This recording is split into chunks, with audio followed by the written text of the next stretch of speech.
28 फरवरी 2026 रात के 1 बजे तेहरान में अचानक इजरायली जेट्स और अमेरिकन टोमाहॉक मिसाइल्स ईरान पे बरसते हैं। Operation epic fury. ईरान के supreme leader ayatollah Ali Khamenei, जो 36 साल से पूरी दुनिया के लिए एक बड़ा नाम था, मार दिए गए। और अभी इस वक्त ये वॉर चल रही है। मिसाइल्स उड़ रहे हैं, दुबई में आग लग रही है, गल्फ में शिप्स बंद हैं, 14,000 फ्लाइट्स कैंसिल हो गई और इंडिया इस सब से सीधा अफेक्टेड हो रहा है। आज समझेंगे ये सब कैसे शुरू हुआ, यूएसए क्यों इन्वॉल्व है और इंडिया पे क्या असर पड़ेगा। पहले हिस्ट्री समझो। 1948 में इजराइल एक नया देश बना। ब्रिटिश ने पैलेस्टाइन में जूस के लिए एक होमलैंड डिक्लेयर की। अरब कंट्रीज ने एक्सेप्ट करने से मना कर दिया। इस वजह से पहली अरब इजराइल वॉर शुरू हुई। हालांकि इजराइल जीत गया, पर दुश्मन बन गए सारे अरब नेशंस। 1948 में हालांकि ईरान और इजराइल एक्चुअली दोस्त थे। शाह मोहम्मद रेजा पहलवी, जो ईरान का किंग था, इजराइल के साथ डिप्लोमेटिक रिलेशंस था, ट्रेड था, ऑयल सप्लाई था। दोनों यूएसए के साथी थे। फिर सब बदल गया, क्योंकि 1979 में इस्लामिक रेवोल्यूशन। आयतुल्ला खुमैनी, एक रिलीजियस लीडर, ने शाह को हटा दिया। ईरान एक इस्लामिक थियोक्रेसी बन गया और पहले दिन से ही नए ईरान का ऑफिशियल पॉलिसी बना death to America, death to Israel. Iran ने फंड किया हमास और गाजा में। 1979 के बाद ईरान और इजराइल सीधे सीधे नहीं लड़े, पर प्रॉक्सी वॉर शुरू हो गई, जिसमें कि ईरान ने फंड किया हमास में गाजा में, इजराइल के बॉर्डर पे। ईरान ने फंड किया हिजबुल्लाह को लेबनान में, इजराइल के नॉर्थ में। ईरान ने फंड किया हूतीज को यमन में, रेड सी पे। ईरान का प्लान था कि हर तरफ से इजराइल को घेराव करो। अब यूएसए का एंगल देख लेते हैं कि ये कहां से आ गया। 1979 में ही ईरान में अमेरिकन हॉस्टेजेस 444 दिन तक बंद रहे। यूएस ने सैंक्शंस लगाए। ईरान यूएसए का दुश्मन बना और 2003 में ईरान ने न्यूक्लियर प्रोग्राम शुरू किया, जिसकी वजह से वो इजराइल और यूएसए के लिए बिगेस्ट थ्रेट बन के सामने आया। हालांकि 2015 ओबामा ने ईरान न्यूक्लियर डील साइन की, JCPOA की, joint comprehensive plan of action.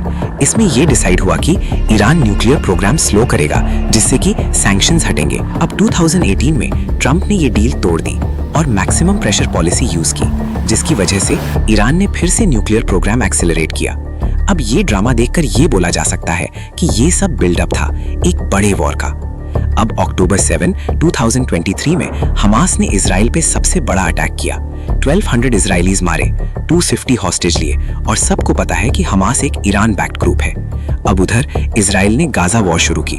Iran Israel में टेंशन बढ़ा और अप्रैल 2024 ईरान ने सीधा इजराइल पे 300 ड्रोन्स और मिसाइल्स चलाए, पहली बार डायरेक्टली। हालांकि इजराइल ने इंटरसेप्ट किया, पर यह एक डायरेक्ट वॉर का इनिशिएटिव था। अब अक्टूबर 2024 में इजराइल ने ईरान पे डायरेक्ट स्ट्राइक्स किए। उनके न्यूक्लियर फैसिलिटीज को टारगेट किया गया। पहली बार इजराइल ने डायरेक्टली ईरान को हिट किया।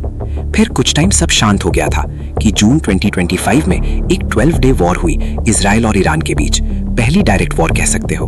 डायरेक्ट अटैक तो हुए थे, पर अब वॉर भी स्टार्ट हो गई और इसमें यूएसए ने भी ईरान की न्यूक्लियर फैसिलिटीज पे स्ट्राइक्स किए।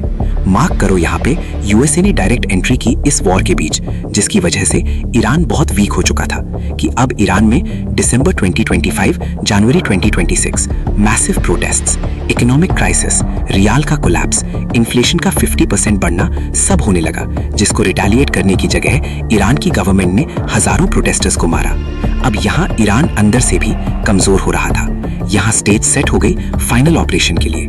28 फरवरी 2026 सुबह 9:45 पे अमेरिकन वॉरशिप्स ने टोमाहॉक मिसाइल्स चलाए। इजराइल के फाइटर जेट्स ने तेहरान पे स्ट्राइक्स की।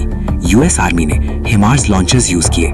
लो कॉस्ट ड्रोन्स को पहली बार कॉम्बैट में इस्तेमाल किए गए। बट क्वेश्चन ये उठता है कि टारगेट क्या था।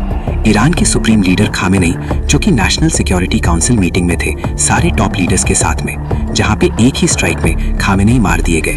Defence minister, revolutionary guard commander, security council secretary, सब खत्म। ईरान ने रिटेलिएशन में dozens of ballistic missiles Israel पे, गल्फ कंट्रीज पे, UAE, Qatar, Bahrain, Kuwait, Saudi Arabia, सब पे छोड़े। दुबई में बुर्ज अल अरब पे फायर लगा। दुबई एयरपोर्ट पे ड्रोन हिट हुए। 14,000 फ्लाइट्स कैंसिल हुई और अभी भी वॉर चल रही है। वहीं ट्रंप ने कहा बॉम्बिंग पूरी वीक चलेगी जब तक ऑब्जेक्टिव्स अचीव नहीं होते।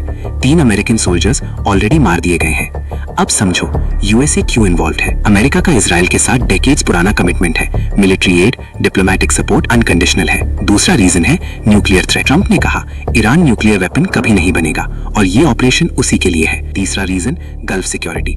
Bahrain, Qatar, Kuwait, Saudi Arabia, इन सब देशों में यूएस मिलिट्री बेसेस हैं। ईरान का मिसाइल प्रोग्राम इन सब के लिए थ्रेट था। चौथा reason, decades of conflict. Defence secretary Hegseth ने कहा 50 साल से ईरान अमेरिकन को टारगेट करता रहा। अब ट्रंप ने इस कैंसर को डील किया, पर कंट्रोवर्सी भी है। डेमोक्रेट्स ने कहा कांग्रेस ने वॉर ऑथराइज नहीं की, सिर्फ कांग्रेस को वॉर डिक्लेयर करने का राइट है। और वहीं रशिया और चाइना ने इंटरनेशनल लॉ वायलेशन कहा।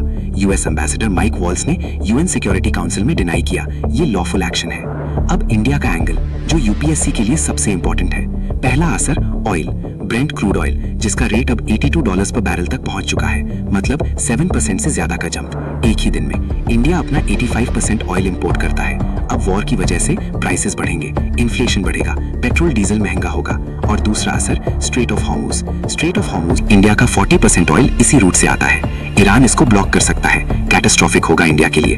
तीसरा असर, इंडियन डायस्पोरा। गल्फ में 90 लाख से ज्यादा इंडियंस हैं। UAE, Qatar, Kuwait, Saudi Arabia, इन सब कंट्रीज पे ईरान ने अटैक्स किए, जिससे वहां के इंडियंस अनसेफ हैं। चौथा असर, चाबहार पोर्ट। इंडिया ने ईरान के साथ चाबहार पोर्ट डील की है, अफगानिस्तान और सेंट्रल एशिया तक एक्सेस के लिए। वॉर में ये डील रिस्क में है। पांचवा असर, डिप्लोमेसी। इंडिया का नॉन अलाइन पोजीशन, इजराइल से भी रिलेशंस, ईरान से भी, बहुत डिफिकल्ट बैलेंसिंग एक्ट। ये सब रीजंस इंडिया पे असर डाल रहे हैं। यूपीएससी के लिए की पॉइंट्स याद रखो। स्ट्रेट ऑफ हॉर्मुज, इंडिया का energy lifeline. Iran nuclear deal, JCPOA 2015। Operation epic fury 28 फरवरी 2026। खामेनेई, ईरान का सेकंड सुप्रीम लीडर 1989 से 2026। Houthis, Hamas, Hezbollah, Iran back proxies. ये war means GS2 international relations, means GS3 energy security. Prelims 2026 direct hit. Save करो, share करो, subscribe करो। Comment में बताओ India को इस वॉर में कौन सा साइड लेना चाहिए।